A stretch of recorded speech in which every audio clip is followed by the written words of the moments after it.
the harsh truth. 70% of change initiatives are still failing to meet their intended results. That's 15 years of McKinsey research, which keeps giving us this data. It's like all the planning in the world won't protect you. But why? Why? If you're ready to make change actually stick and have lasting impact, stick with me in this video because I'm going to be exposing the real reason behind that stat. The real reason why your change management efforts are failing and how a small mindset shift can flip that stat on its head. Let's talk about it.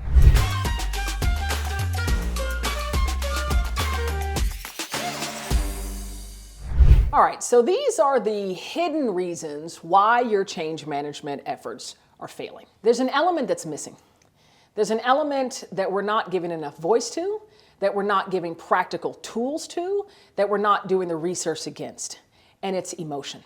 It's the emotion that's inspired when going through change. It's the emotion that can actually fuel the change moving forward and help it be adopted and help it actually stick. There are far too many change initiatives that treat people like machines, like they're just cogs. And they focus so much on the tasks, on the timelines, on the process, on the systems, and they forget that they're asking emotional beings to execute the change. They ignore their emotions.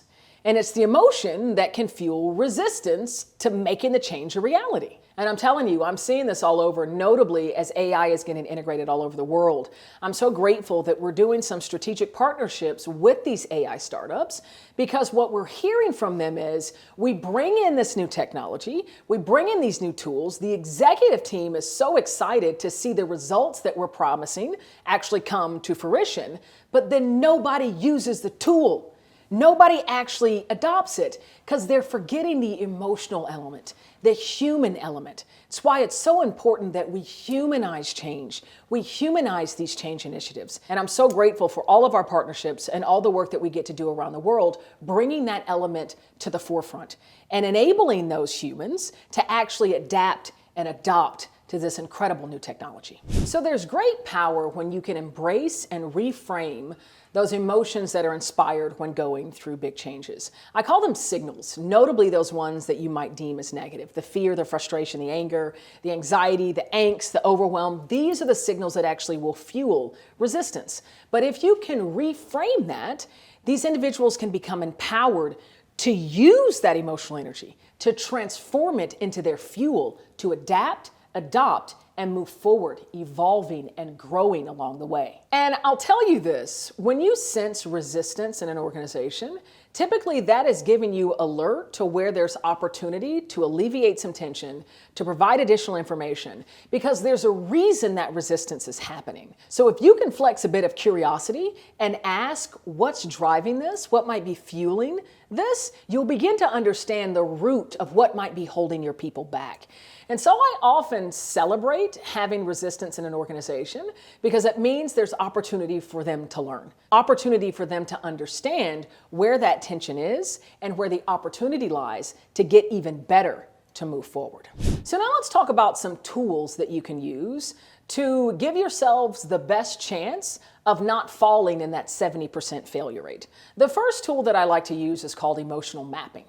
And this is really about listening and understanding what type of emotions are your people experiencing. And you might want to start in those pockets where you might sense resistance. And this is simply asking the question, how are you feeling? How are you feeling about this change? How are you feeling about this new tool that we've been introducing? How are you feeling about this, right? And you want to map how these emotions are showing up and what type of emotions are showing up in the organization. Now look, I recognize you can't try to do this exercise if you haven't nurtured trust and safety amongst your people, because all you're going to hear is, I'm fine, it's good, this is great, I love it. And you might be able to sense that's not authentic, that's not really what you're feeling. So this isn't going to work unless you've already nurtured that level of safety and trust. So if you haven't, start doing that right now. It's going to help you be more successful in your change endeavors moving forward.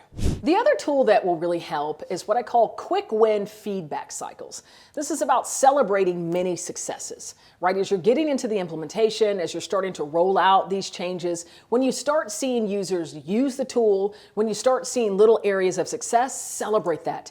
Amplify it, right? Because that's going to build some momentum and allow people to see, oh, this is actually working. Oh, this is actually improving their work. Okay, I'll give it a shot. So you want to celebrate those successes. The other exercise or tool that I would invite, and this is an opportunity to let your people know that you want to hear from them, that you want to see them, is to create opportunity for listening sessions. This is something you actually want to be intentional about scheduling or have some type of avenue to understand. And you're simply asking the question, what are we missing? What are we getting wrong? What do you think is not going well with this, right? This is getting feedback from the organization. Now, when you're asking for this information, make sure you're doing something with it. Don't just ask them the question just so you can say you did it and then do nothing with the data, because that's actually going to erode trust, right? So as you're hearing from them, play back, this is what we've heard. This is where we see, or this is where we understand you see opportunity for us to do better. This is where I understand from you we're getting it wrong. So this is how we're going to change moving forward. Make sure you're sharing, this is what we're hearing, and this is what we're doing because of it. This is such a powerful way to engage the organization. It makes them feel like this stuff is not happening to me, it's actually happening for me, and I am with it. I'm a part of it, and I'm able to feed back what's working, what's not working, and I can be a part of the conversation. So very powerful. So with that said, best part free. Everybody likes a freebie, and I got one for you. Down at the bottom, there's a link to a free chapter of my best-selling book, Change Enthusiasm, How to Harness the Power of Emotion for Leadership and Success. This is a growth mindset that's going to help you become more resilient in the face of constant change. And it's going to help you be more successful as you move through your change endeavors. So this is the first chapter. It's an introduction to the mindset. Grab it, read it. It's yours today completely for free. Now, until we meet again, I want you to keep learning, keep growing, keep challenging yourself and challenging those around you, and keep feeling. And above all else, keep rocking.